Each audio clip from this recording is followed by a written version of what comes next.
lying awake with a dismal headache and reposes tabooed by anxiety. I conceive you may use any language you choose to indulge in without impropriety. For your brain is on fire, the bedclothes conspire of usual slumber to plunder you. First your counterpane goes and uncovers your toes, and your sheet slips demurely from under you. Then the blanketing tingles, you feel like mixed pickles, so terribly sharp is the pricking. And you're hot and you're cross and you tumble and toss till there's nothing twixt you and the ticking. Then the bedclothes will creep to the ground in a heap and you pick them all up in a tangle. Next your pillow resigns and politely declines to remain at its usual angle. Well, you get some repose in the form of a toast with whole eyeballs and head ever aching. But your slumbering seems with such horrible dreams that you'd very much better be breaking.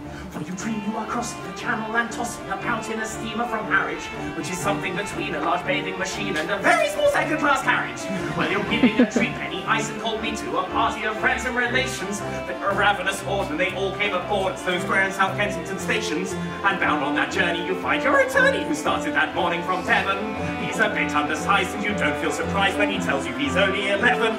Well, you're driving to Night this singular land by the ship's now a four-wheeler, and you're playing round games and he calls you bad names when you tell him that ties pay the dealer. But this you can't stand, so you throw up your hand and you find you're as cold as an icicle. In your shirt and your socks, the black silk with gold props, crossing Salisbury Plain on a bicycle. And he and the crew are on bicycles too, which they somehow or rather invested in. And he's telling the tars all the particulars of a company he's interested in. It's a scheme of devices to get at low prices all goods from pop mixtures to cables, which tickle the sailors by treating retailers as though they were all vegetables.